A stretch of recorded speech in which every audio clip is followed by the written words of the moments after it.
Hello friends, welcome to my channel study for you. So guys, आज के इस video में मैं आपको पहले क्लियर कर दूं, आज जो आपका कोई भी एमटीएस का एग्ज़ाम नहीं है।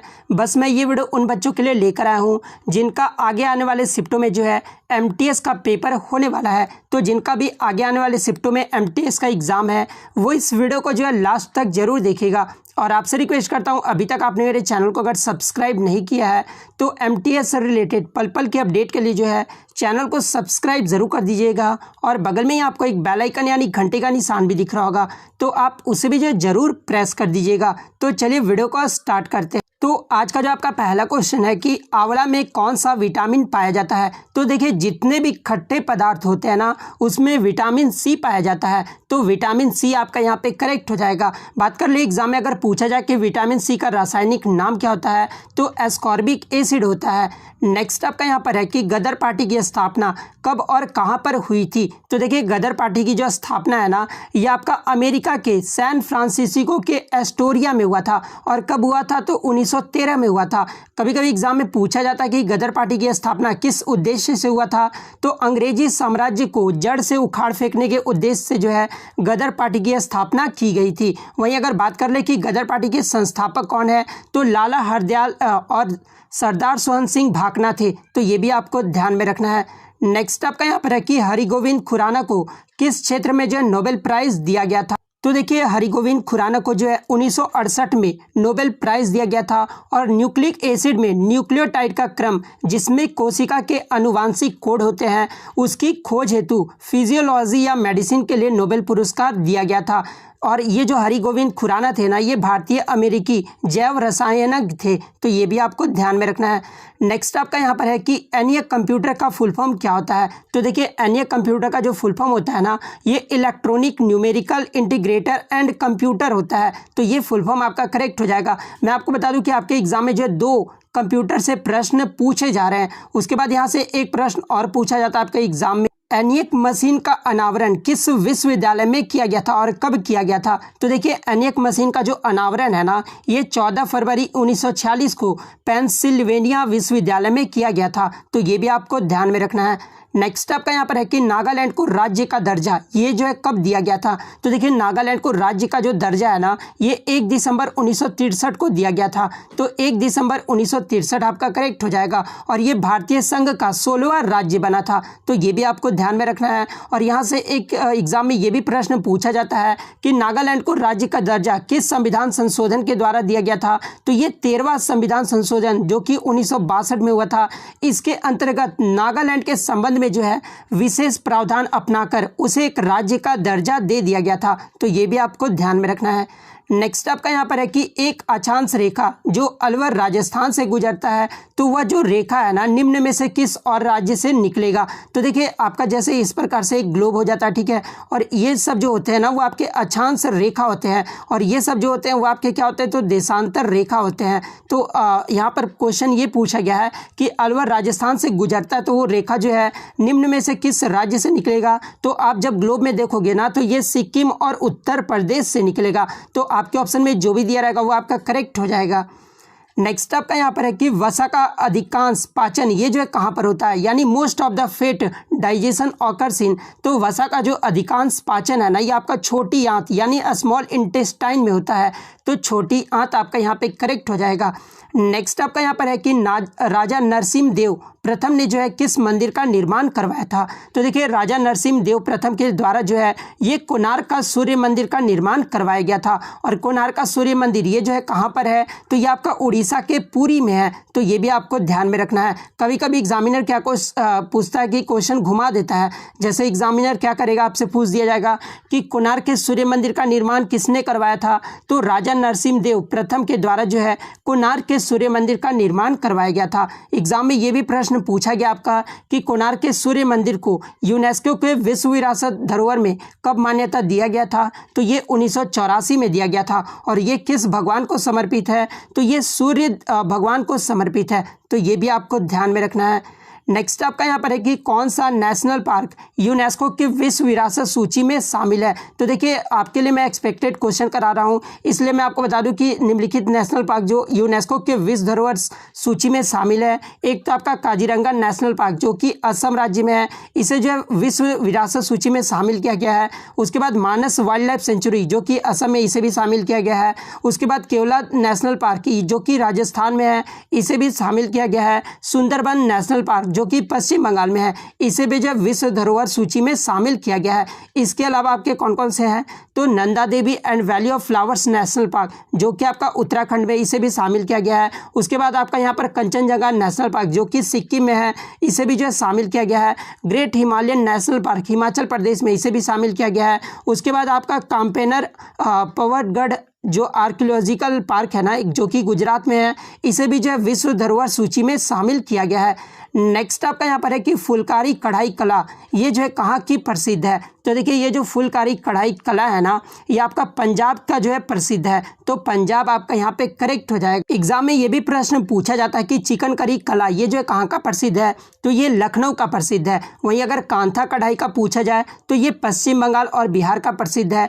कसीदा करी का अगर पूछा जाए तो ये जम्मू कश्मीर में प्रसिद्ध है, तो ये भी आपको ध्यान में रखना है। नेक्स्ट आपका यहाँ पर है कि अल्पसंख्यक वर्गों के हितों का संरक्षण से संबंधित कौन सा अनुच्छेद है। तो देखिए अल्पसंख्यक वर्गों के हितों का संरक्षण से संबंधित जो आपका अनुच्छेद है ना, यह आपका अनुच्छेद 29 है, तो अनुच्छेद 29 आपका करेक्ट हो जाएगा। अनुच्छेद 29 और 30 में जो है बच्चे कंफ्यूज रहते हैं, तो देखिए अनुच्छेद 30 में जो है अल्पसंख्यकों को शैक्षणिक संस्थान चलाने का अधिकार है, तो ये भी आपको ध्यान में रखना है। नेक्स्ट आपका यहाँ पर है कि सर्व शिक्षा अभियान की शुरुआत जो है ये किस प्रधानमंत्री के द्वारा किया गया था। तो देखिए मैं आपको बता दूं कि सर्व शिक्षा अभियान की जो शुरुआत है ना, ये आपका 2001 ईस्वी में हुआ था, और उस समय जो भारत के प्रधानमंत्री थे वो अटल बिहारी वाजपेयी द्वारा किया गया था, तो अटल बिहारी वाजपेयी आपका यहाँ पे करेक्ट हो जाएगा। एग्जाम में कभी कभी ये प्रश्न भी पूछा जाता है कि सर्व शिक्षा अभियान में ये जो है कितने बच्चों को शिक्षित करने का उद्देश्य रखा गया है। तो देखिए इसके द्वारा 6 से 14 वर्ष के बच्चों को जो है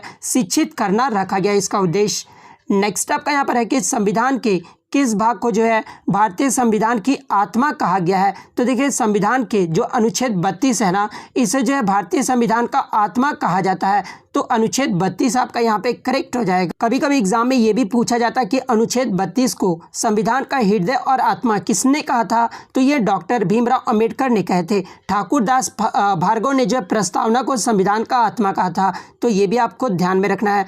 नेक्स्ट आपका यहाँ पर है कि विच ग्लैंड कंट्रोल्स ब्लड प्रेशर, यानी रक्तचाप किस ग्रंथि द्वारा जो है नियंत्रित किया जाता है। तो देखिए रक्तचाप जो है ये एड्रिनल ग्लैंड्स के द्वारा नियंत्रित किया जाता है, तो एड्रिनल ग्लैंड्स आपका यहाँ पे करेक्ट हो जाएगा। नेक्स्ट आपका यहाँ पर है कि red data book is published by, यानी रेड डाटा बुक को जो है किसके द्वारा जो है पब्लिश किया जाता है, या फिर रेड डाटा बुक में लुप्त प्राय पौधे और जानवरों को जो है कौन शामिल करता है। तो देखिए रेड डाटा बुक में जो लुप्त प्राय पौधे और जानवरों को जो है ना, ये IUCN के द्वारा जो है शामिल किया जाता है, तो IUCN आपका यहाँ पे करेक्ट हो जाएगा। बात कर ले IUCN का फुल फॉर्म पूछा जाता है एग्जाम में, तो international union for conservation of nature होता है, और इसका जो ऑफिशियल आपका जो फुल फॉर्म होता है ना, वो international union for conservation of nature and natural resource होता है, तो ये भी आपको ध्यान में रखना है। कभी कभी एग्जाम में पूछा जाता है कि रेड डाटा बुक का हेडक्वार्टर कहाँ पर है, तो ये आपका ग्लैंड स्विट्जरलैंड में है, और उसका स्थापना कब हुआ था, तो ये 5 अक्टूबर 1948 को हुआ था, तो ये भी आपको ध्यान में रखना है।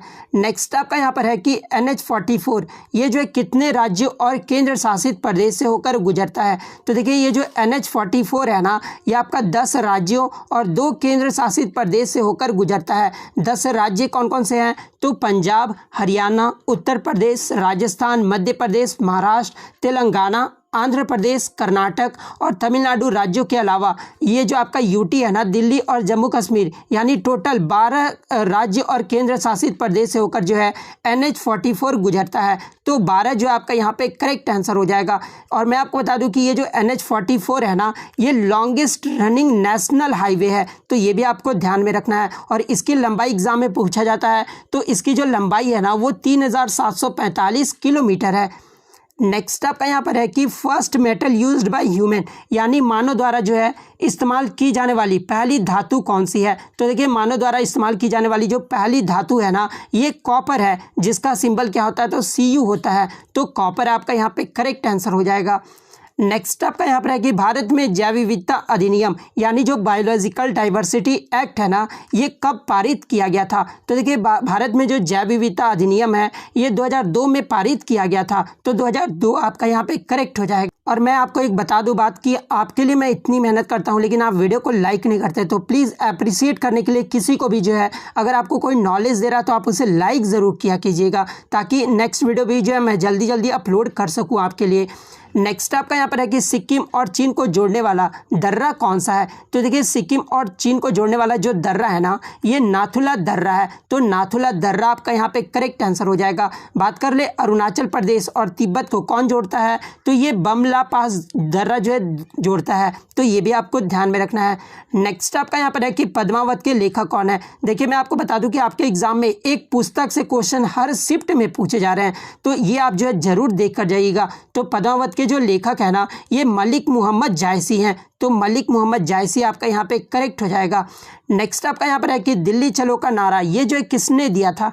तो देखिए दिल्ली चलो का जो नारा है ना, ये नेताजी सुभाष चंद्र बोस के द्वारा दिया गया था। वहीं अगर बात कर ले करो या मरो का नारा किसने दिया था, तो ये महात्मा गांधी ने दिया। और कभी कभी एग्जाम में यहाँ से ये भी प्रश्न पूछ दिया जाता है कि करो या मरो का नारा महात्मा गांधी ने किस आंदोलन के दौरान दिया था। तो देखिए महात्मा गांधी ने जी ने जो है भारत छोड़ो आंदोलन के दौरान दिया था। और भारत छोड़ो आंदोलन कब हुआ था, तो ये आपका 1942 में हुआ था। तो ये भी आपको ध्यान में रखना है। आराम हराम है का नारा किसने दिया था, तो जवाहरलाल नेहरू ने दिए थे। मारो फिरंगी का नारा ये जो है मंगल पांडे ने दिया था। इंकलाब जिंदाबाद का जो नारा ये भगत सिंह के द्वारा दिया गया था। जय जवान जय किसान का जो नारा है ये लाल बहादुर शास्त्री के द्वारा दिया गया था। तो ये सारे फैक्ट आपको ध्यान में रखना है। नेक्स्ट आपका यहाँ पर है कि हैदर अली कहाँ का शासक या फिर सुल्तान था। तो देखिए ये जो हैदर अली था ना, ये मैसूर का जो है सुल्तान था। मैसूर आपका यहाँ पे करेक्ट हो जाएगा। और इसका शासनकाल एग्जाम में पूछा जाता, तो इसका जो शासनकाल रहा था ना, वो 1761 से लेकर जो है 1782 तक रहा था। इसके उत्तरवर्ती यानी उत्तराधिकारी कौन थे, तो टीपू सुल्तान था। तो ये भी आपको ध्यान में रखना है। एग्जाम में यहाँ से एक प्रश्न और पूछा जाता है कि प्रथम आंग्ल मैसूर युद्ध ये जो है कब लड़ा गया था। तो देखिए प्रथम जो आंग्ल मैसूर युद्ध है ना, ये आपका 1767 में लड़ा गया था। और किनके मध्य, तो जनरल जोसेफ स्मिथ जो कि और हैदर अली के मध्य लड़ा गया था, जिसमें अंग्रेजों की हार हो गई थी। और इसी हार के कारण जो है मद्रास की संधि भी हुआ था। कब हुआ था, तो 1769 में हुआ था, यानी 1769 में हुआ था। नेक्स्ट आपका यहाँ पर है कि मानव शरीर की सबसे छोटी रक्त वाहिका कौन सी है। तो देखिए मानव शरीर की जो सबसे छोटी रक्त वाहिका है ना, ये आपका कैपिलरीज है, यानी केशिका है। तो कैपिलरीज आपका यहाँ पे करेक्ट हो जाएगा। नेक्स्ट आपका यहाँ पर है कि अंतर्राष्ट्रीय क्रिकेट में 500 छक्के लगाने वाले प्रथम बल्लेबाज कौन है। तो देखिए अंतर्राष्ट्रीय क्रिकेट में 500 छक्के लगाने वाले जो प्रथम बल्लेबाज बने हैं ना, ये क्रिस गेल बने हैं। और ये 1 मार्च 2019 को जो है ये 500 छक्के लगाकर पहला बल्लेबाज बन गए हैं। तो क्रिस गेल आपका यहाँ पे करेक्ट हो जाएगा। नेक्स्ट आपका यहाँ पर है कि अंतर्राष्ट्रीय योग दिवस ये जो है कब मनाया जाता है। तो देखिए प्रतिवर्ष अंतर्राष्ट्रीय योग दिवस जो है ये आपका 21 जून को मनाया जाता है। तो 21 जून आपका यहाँ पे करेक्ट हो जाएगा। पहली बार जो यह दिवस है ना, ये आपका 21 जून 2015 को मनाया गया था। और जिसकी पहल भारत के प्रधानमंत्री नरेंद्र मोदी ने 27 सितंबर 2014 को संयुक्त राष्ट्र महासभा में अपनी भाषण से किए थे। तो ये भी आपको ध्यान में रखना है। 5वां जो इंटरनेशनल योगा डे मनाया गया था वो आपका 2019 में मनाया गया था। और इसकी थीम क्या रही थी, तो योगा फॉर क्लाइमेट एक्शन। ये जो yoga day is yoga for climate action, इसका जो है थीम रहा था। वहीं अगर बात कर ले 2020 का योगा का थीम क्या रहा था, तो yoga for health, yoga at home, ये जो है 2020 का थीम रहा था। तो ये भी आपको ध्यान में रखना है। नेक्स्ट आपका यहाँ पर है कि सबसे चमकीला ग्रह कौन सा है। तो देखिए सबसे जो चमकीला ग्रह है ना, ये शुक्र ग्रह यानी वेनस ग्रह है। तो शुक्र ग्रह आपका यहाँ पे करेक्ट हो जाएगा। और इसी कारण से जो है हम इसे भोर का तारा भी कहते हैं। तो ये भी आपको ध्यान में रखना है। एग्जाम में अगर पूछा जाए कि भोर का तारा किसे कहा जाता है, तो ये आपका शुक्र ग्रह को कहा जाता है। नेक्स्ट आपका यहाँ पर है कि ओजोन दिवस ये जो है कब मनाया जाता है। तो देखिए प्रतिवर्ष ओजोन दिवस जो है ये 16 सितंबर को मनाया जाता है। तो 16 सितंबर आपका यहाँ पे करेक्ट हो जाएगा। और आपको कमेंट करके जवाब देना है दोस्तों कि 2020 में ओजोन दिवस की थीम क्या थी। ये जो आपको हर कैंडिडेट्स को जो है कमेंट्स करके ज़रूर जवाब देना है। तो मिलते हैं नेक्स्ट वीडियो में, तब तक थैंक यू ऑल।